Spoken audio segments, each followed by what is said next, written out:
akong kaaway, hindi ko kailangan ng kaaway, kailangan ko kaibigan. Hanggat maaari. Ako. Oo nga, wala ka ng kaibigan.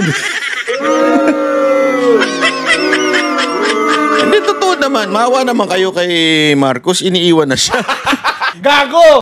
Pati mismo, isipin mo, pati mismo yung mga kaibigan niyang kinampanya niya, o nung victory party, si Lito Lapid na lang naiwan. Wala na talaga siyang kaibigan. Naintindihan natin yun, mga kababayan, kaya huwag kayo magalit.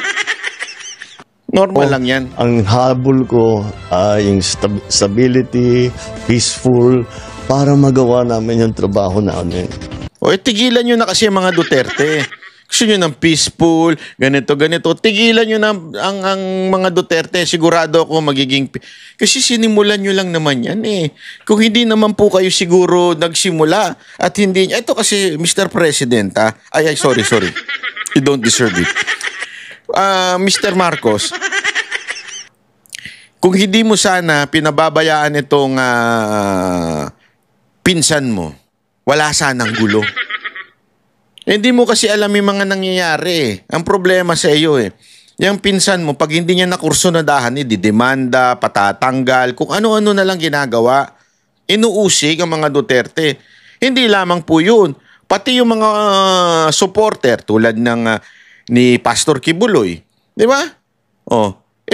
Sandali, Mr. President, lahat talaga na nakadikit sa mga Duterte, iniisa-isa nila. Kasama na rin ng executive branch doon, mga kapulisan. Inisa-isa ninyo eh. Tapos sasabihin mo na ayaw mo ng gulo. Ako nga, nadamay nga ako eh. Bigla nyo kung pinagkakuno anong demandang walang kakwenta-kwenta ng mga congressman. Bakit? Kasi bumaba na tayo. Totoo, wala akong kakwenta. Kung pwede ko lang sana ma-discuss dito yung details ng pagtatawanan nyo talaga eh. Ako, tatawa ako. Sorry ako, natawa eh. Pinipigilan ko talagang humalakhak nung nasa korte ko eh. Kasi sabi ko, ano ba to? Ano ba klaseng demanda ito? Daig pa ng grade 5 ba nagdemanda? Ano ba gano'n na maiisip mo eh? Kaya ako, laging akong bukas sa ganyan. I'm always open to any approach na alika magtulungan tayo, di ba? Kahit hindi tayo magkasundo sa polisiya, hindi tayo magkasundo. Gawin niyo yung trabaho pero wag na tayong nanggugulo. Wala pang tugon dito si Vice President. Huwag na tayo nanggugulo, kayo nanggugulo. Nananahimik ang Pangulong Duterte sa Hong Kong nung umuwi dito, bigla niyong ginulo. Hindi, alam mo, kasalanan mo talaga ito, Mr. President, Mr. Marcos. Duterte, pero naiparating na raw ito sa kanya, ayon sa Office of the Vice President. Sinagot din ng Pangulo ang sitwasyon ng droga at peace and order, bagay na madalas ipaghambing sa Administrasyong Duterte. Ayon sa Pangulo, hindi maliit na pusher, kundi mga malalaking dealer ang hinahabol nila. Hindi rin daw siya pabor. Asan yun? Malalaki pala, asan yun? Yung totoo, nasan yun? Sa patayan, pagdating sa kampanya kontra droga. At kahit ano pa man daw ang dato sa krimen, ipinag-utusan niya sa pulisya na paigtingin pa ang police visibility para mapanatag ang loob ng mga mamamayan. Gusto mo maayos ang crime? Tanggalin mo si Marbil. Tanggalin mo si Marbil. O baka ipapalit mo si Torre ha? Kasi may balita kami, si Torre daw ipapalit mo. Yan ang pinaka galit na galit ang mga Pilipino kay Torre, tas yan ang ipapalit mo. Pambira ka. Kasi pag ganyan na ginawa mo, obvious na. Obvious talaga. Obvious na nga ngayon eh. Obvious na talagang ginigipit nyo lang mga Duterte. Kasi yan na may kasalanan sa lahat ng bagay yan, si Torre. Ang dyan sa KOJC, kay Pastor Kibuloy, kay PRRD, tapos biglang pagyang ginawa mong PNP chief. Ano expect mo? Maayos ang patakbo niyan? Wala. Uusigin lang niya ng mga kalaban mo. Siguro, dapat nga talaga maging mas mabagsik talaga. Dahil wala kailangan talagang maging mas efficient ang mas mabilis. I want to be respected but maybe fear is better. Aminado naman ng Pangulo na hindi na... Wala mag-respect sa'yo at saka wala rin matatakot sa'yo. Akala mo matatakot mo? Ay sus, hindi. Kuha ng kanyang mga kandidato sa alyansa ang resultang naisana nila nitong nagdaang eleksyon. Nagsawa na ang Pilipino sa politika. Sawan-sawa na sa politika. Disappointed ang tao sa service. Hindi. Sawa lang sa inyo. Hindi ho sa politika. Kasi you cannot remove politics sa ating bansa. Ang politika per se is not bad. Why? Lahat ng nakaupo dyan, politiko eh. It's not bad. It's the way you handle it. It's the way you... Kasi halimbawa, PRRD is also a politician. Pero anong ginawa niya?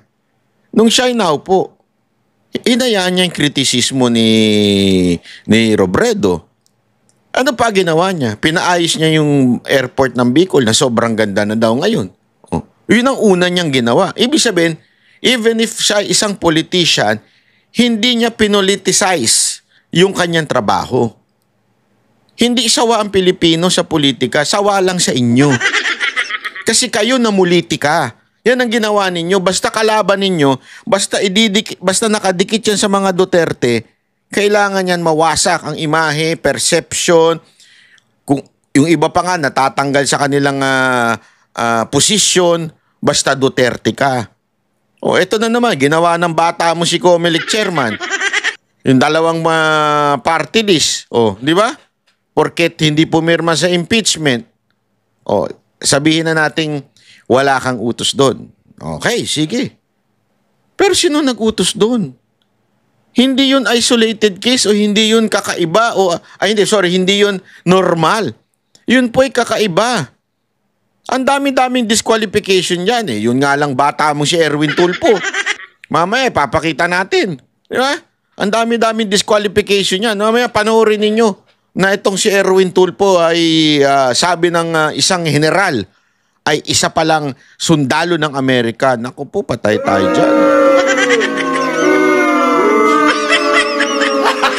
Gago! Erwin Tulfo. Doon ka na sa Amerika. Piso ng gobyerno. Hindi nila nararamdaman at masyadong mabagal ang galaw. Na Buti alam mo na mabagal talaga. Buti alam mo. Nakakahiya ito, no? Hindi, nakakahiya ito, no? Mantakin mo. Ikaw yung presidente pero alam mo na talagang mabagal. Kaya tama mali. Ikaw ang presidente pero alam mong mabagal ang gobyerno. 3 taon na, sir. Ngayon mo lang na-realize. Hindi. Eto tanungin ko kayo mga bayarang vlogger na tanso. Sige nga. 3 taon na. Natutuwa kayo? Sasabihin ninyo, masama na punahin siya? Mantakin mo 3. Una, eto na lang eh. Una, anong sinabi nyo? Anong drama nyo nun? Wala pang 100 days. Baka batikos naman kayo. Ay, bigyan nyo naman muna na 100 days. Natapos yung 100 days. Wala pa yung 6 months. Bakit nyo na binabatikos si Marcos? Hindi nyo ba na dapat na? Ang papangit nyo pa, di ba? Ano pa? After nun, wala pang 1 taon, binabatikos nyo na. Ang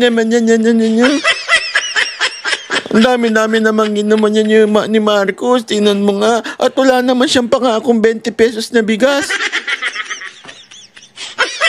Hindi, lalong-lalo na yung si Sangkay. Papansin yung animal na yun eh. Maya't maya ako ang content nitong ang animal na to. O kesyo ano ba yun? Ansta, yung sa 20 pesos na bigas kung ano-ano daw. Hoy, bago ka magsalita tungkol sa 20 pesos na bigas, ilabas mo muna yung Talano Gold na ginawa mong content noon. Tapos dinilit mo na lang nung pinuna kita.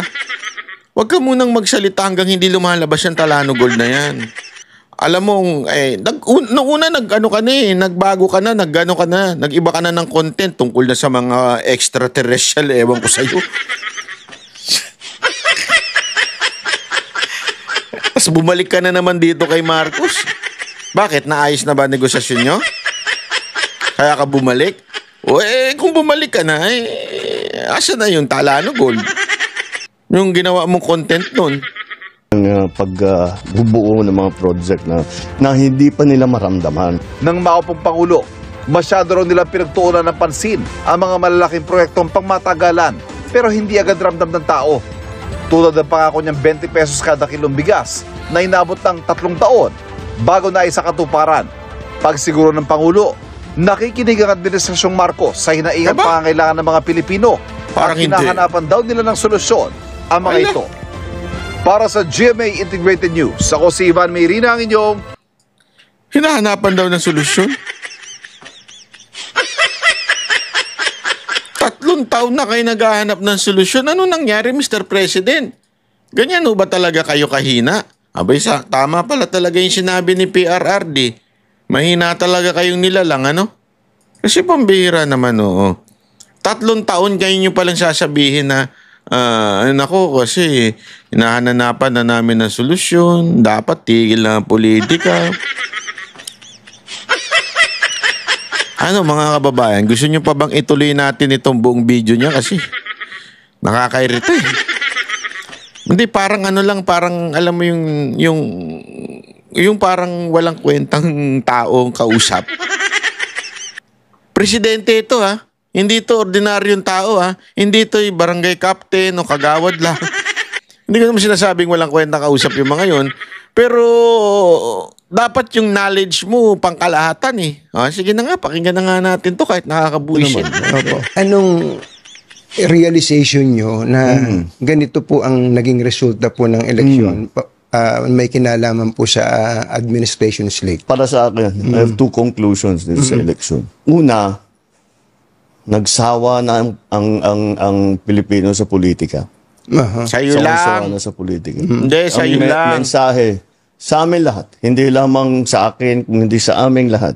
Tama Wag mo- na dali, yung dali. pamumulitika ninyo. Don't speak for the Duterte. Sa'yo lang. Ano realization mo? Bakit ka nagsasalita para sa mga Duterte? Sino ka? Kala mo naman.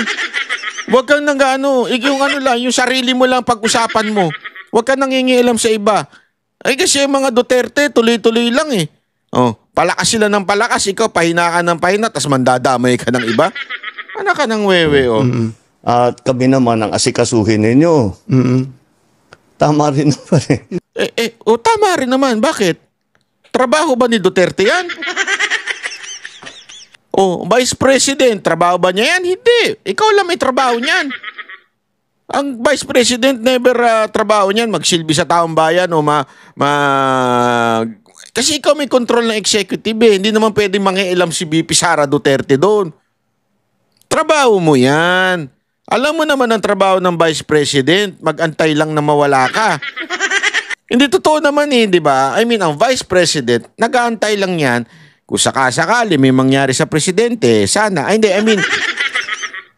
Sana kung may mangyari, tsaka siya papalit. Sorry mali lang yung pagkagamit ko ng words.